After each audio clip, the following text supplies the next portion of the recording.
At dawn on April 2, 1982, Argentine Marines stormed ashore at Stanley, the capital of a British colony most of the world had never heard of, home at the time to around 1,800 people, mostly sheep farmers. By the time the guns fell silent, 74 days later, 907 people were dead. More than 40 years on, neither government has moved an inch.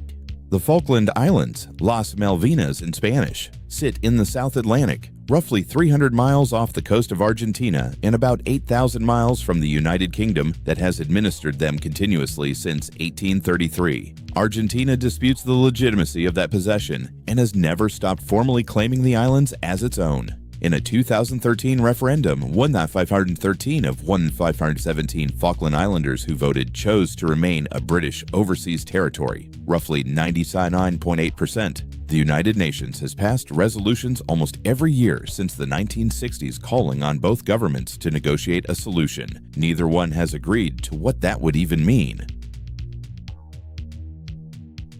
1690, an English captain records the first known landing. 1764, France establishes the first settlement. Spain buys it out 3 years later. In the 1820s, the newly independent United Provinces of the Rio de la Plata, Argentina's predecessor state, establishes a settlement and governor on the islands, claiming to inherit Spain's colonial title. January 3, 1833, British forces arrive, expel the Argentine officials and much of the population, and reassert British control, which continues uninterrupted afterward. In 1965, UN Resolution 2065 calls on the UK and Argentina to negotiate, explicitly naming the interests, not notably the wishes, of the islanders as a factor to consider. April to June 1982, Argentina invades. Britain retakes the islands by force after a 74-day war. 1990, the two countries restore diplomatic relations. 1994, Argentina writes recovering the islands into its national constitution as a permanent, unwavering goal.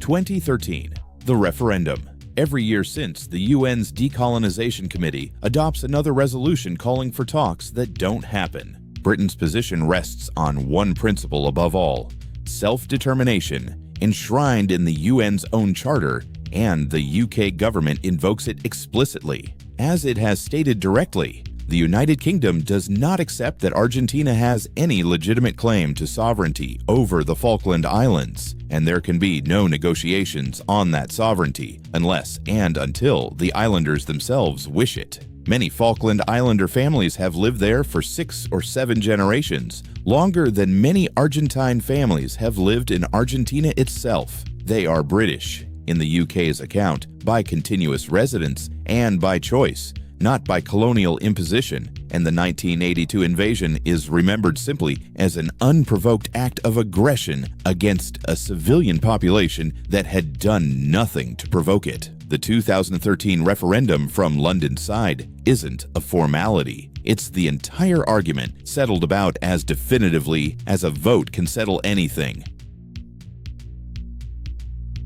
Argentina's foreign ministry states its position just as plainly. On January 3, 1833, the Malvinas Islands were illegally occupied by British forces who expelled the Argentine population and the authorities legitimately established there. And Argentina has reaffirmed its sovereignty rights over the islands every year since, treating the claim as a matter of unfinished decolonization, not a live territorial dispute between equals. From Buenos Aires, the geography argues for itself. The islands sit on Argentina's own continental shelf, some 300 miles from Argentine shores and roughly 8,000 from Britain's. Argentina's account holds that it inherited Spain's colonial title under international legal doctrine when it became independent, and that Britain's 1833 landing simply replaced one population with another by force.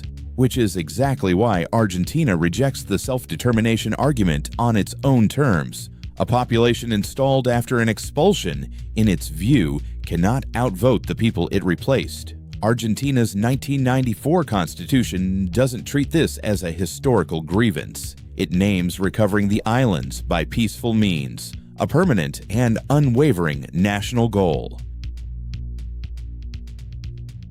Do the arithmetic on this one, and something uncomfortable falls out. 907 people died in a war fought over a population of about 1,800. More people were killed contesting the islands than voted decades later on who should keep them.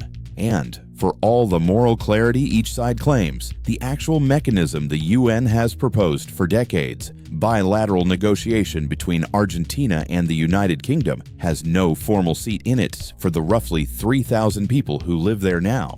The UK's answer is that this is precisely the point. Nothing should be negotiated without them. Argentina's answer is that they aren't the right parties to ask because their presence is itself the disputed outcome of 1833, not a neutral starting point. Both governments claim to be defending the islanders. Neither one has ever agreed to let the islanders be the ones who decide what's actually being defended. The last two episodes asked what a guarantee is worth once it's inconvenient, and what a word is worth once it becomes a lever. This one asks about the room itself. When the UN Charter's self-determination and the UN's own decolonization framework point in opposite directions, and the organization that wrote both never says which one wins, who actually gets a seat at the table where that gets decided? Britain says the islanders' vote is the whole answer. Argentina says the islanders were never a valid electorate to begin with. The UN has spent 60 years calling for talks that define the affected population as something to be considered, not someone to be asked. 907 people died to answer a question that the people it was actually about have still never been formally allowed to settle themselves. A war that killed half, again, as many soldiers as there were civilians whose fate it decided. A referendum both sides can point to and still disagree about. And a room at the UN with no chair in it for the people the whole argument is nominally about. Next time, a massacre one government blamed on someone else for nearly 50 straight years, until its own state archives, opened by its own successor, proved otherwise.